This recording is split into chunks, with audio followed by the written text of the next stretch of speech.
नमस्कार मंडळी, welcome back to my channel. स्वागत आहे आपलं नवीन एका व्हिडिओमध्ये. तर आता इथे लसूण पाहून तुम्हाला लक्षात आलं असेल की मी कशाची तयारी करते.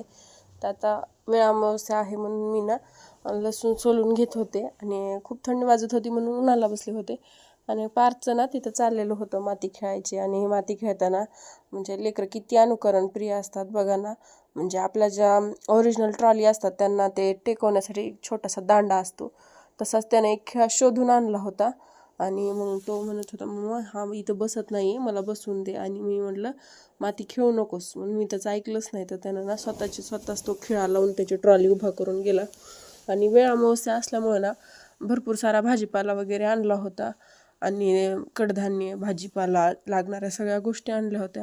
आता माझ्याकडे ना म्हणजे भाज्या ठेवण्यासाठी छोटे छोटे टोपल्या आहेत, पण त्या टोपल्यामध्ये भाजीपाला पण कमी बसतो आणि त्या टोपल्यांना जागा पण खूप जास्त लागते. आणि माझ्याकडं खूप जास्त क्वांटिटी असते, त्याच्यामुळे मला कॅरीबॅगच परवडतात. कारण कॅरीबॅगमध्ये भरपूर सारं सामान पण बसतं आणि फ्रीजमध्ये पण बसतं. इथं फ्रीजमध्ये बसण्यासाठी मला ना म्हणजे सामान भरपूर असतं आणि जागा कमी पडते, म्हणून मग मी कॅरीबॅगच वापरते. इथं आता वेळ अमावस्यासाठी ना आमच्यात ते कोप म्हणजे त्या कोपीला ना तिळांच्या लाडवांचा नैवेद्य असतो. मग त्याच्यासाठी मी उद्या वेळ अमावस्या म्हणता आदल्याच दिवशी ही लाडू बनवून घेत होते.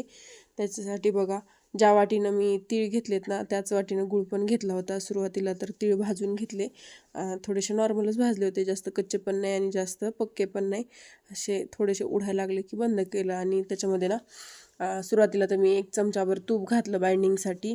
आणि परत तो 1 वाटीभर गुळ जो कट केला होता तो घातला आणि त्याच्यामध्ये ना गुळ भिजेल एवढं पाणी घातलं.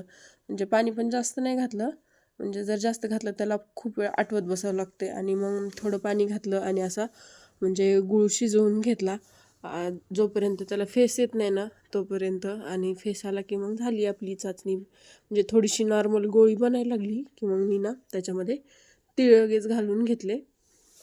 तीळ घालून हलवून थोडंसं 1-2 मिनटं तसंच ठेवलं आणि परत थोडंसं नॉर्मल थंड झालं. म्हणजे जास्त गरममध्ये खूप जास्त पोळते. थोडंसं थंड झालं ना मग असं सगळं त्याचं एकजीव मिश्रण करून घेतलं आणि लाडू बांधून घेतले. इथं पाहू शकतात माझे लाडू किती सुंदर झाले होते. एकदम असे मऊ मऊ झाले होते, जास्त कडक पण झाले नव्हते. पण मी इथं फोडून नाही दाखवला कारण की तो खायचा पण नव्हता. मी केले होते नैवेद्यासाठी. आणि परत दुसऱ्या दिवशी वेळ अमावस्या म्हणता आदल्याच दिवशी खीर पण सोडून घेतली होती. आता खीर पहा, इथं मी ना मिक्सरवर न काढता आपलं पारंपरिक पद्धतीने उखळ आणि मुसळ ह्या दोन्हींचा वापर करून खीर मस्त अशी सोडून घेतली. तर पाहू शकता तुम्ही बघा, म्हणजे गहू किती सोलून निघले होतं. म्हणजे त्याचं वरचं टर्फल आहे ना ते पूर्णरित्या निघलं होतं, असं कुठंच काही राहिलं नव्हतं. आणि माझं म्हणजे एक एक काम आवरून घेत होते कारण की सणा दिवशी आपल्याला वेळच पुरत नाही किती जरी काम केलं तरी. आणि त्याच दिवशी ना त्यांनी मला म्हणजे मुरुडला गेले होते आणि तिथं त्यांना बहुतेक ही कादंबरी त्यांच्या MRने दिली असावी आणि ते घेऊन आले होते. मला तर आता एवढं गडबडीत वाचणं काही होणार नव्हतं, पण मी खोलून तर पाहिली आतमध्ये काय आहे काय नाही. आता वरचं त्याचं कव्हरच एवढं सुंदर होतं ना, म्हणजे एवढं कलरफुल हा फोटो होता. फोटोच वरून तर खूप आवडला. आता आतमध्ये पण छान आहे. मी एकच पेज वाचलं उघडल्या छान आहे.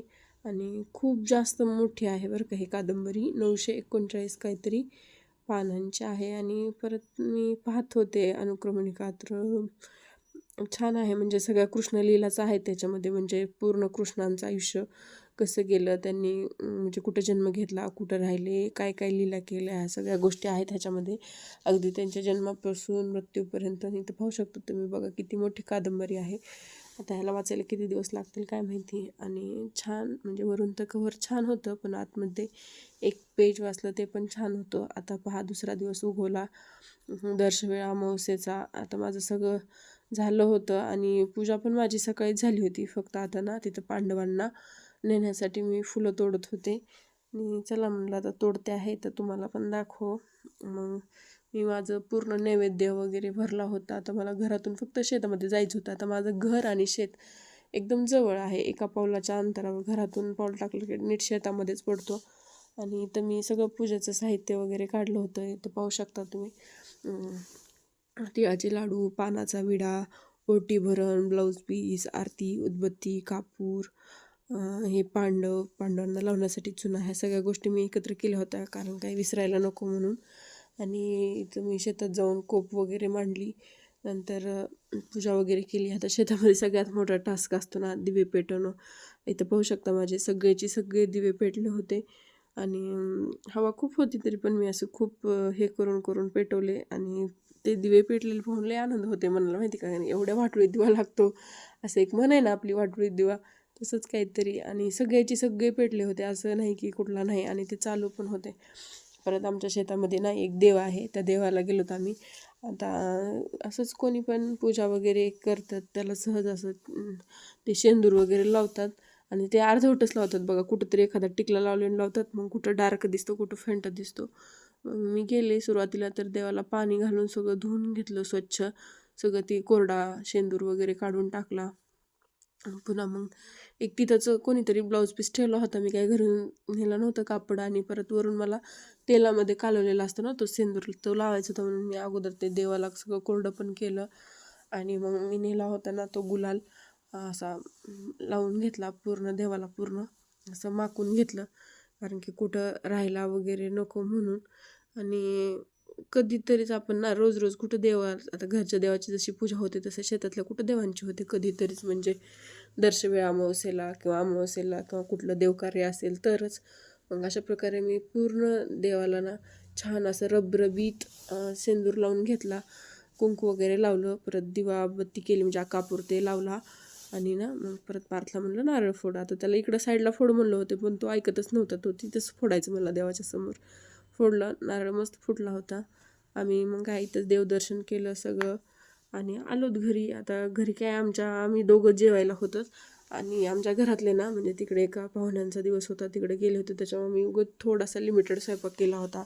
जसं की आंबील, घुगरी, परत गव्हाची खीर, ते तिळाचे लाडू, कोंदीच्या पोळ्या, भात, असा सिंपल माझा स्वयंपाक होता. स्वयंपाक मात्र सगळं एवढा छान झाला होता ना. आणि पूर्ण मला स्वयंपाकाची पण डिटेल रेसिपी शेअर म्हणजे शूट करायची होती, पण एकटीच होते आणि शूट करत करत खूप वेळ होतो म्हणून ती काय मी शूट नाही केली.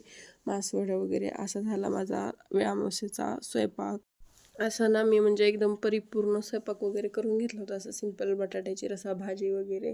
म्हणजे आमटी काही मी केलीच नाही, कारण की आम्ही जेवणातच दोघं होतो, त्याच्यामुळं शॉर्ट बट स्वीट असा स्वयंपाक केला छानपैकी. पूजापाठ झाला, जेवणं वगैरे झाले आणि पूजा छान झाली ना मग मनाला एवढं प्रसन्न वाटते ना. बाकी काही कमी जास्त होऊ किंवा काही होऊ, पण आपलं देवदर्शन छान झालं, पूजापाठ चांगला झाला ना मग मनाला एकदम प्रसन्न वाटते.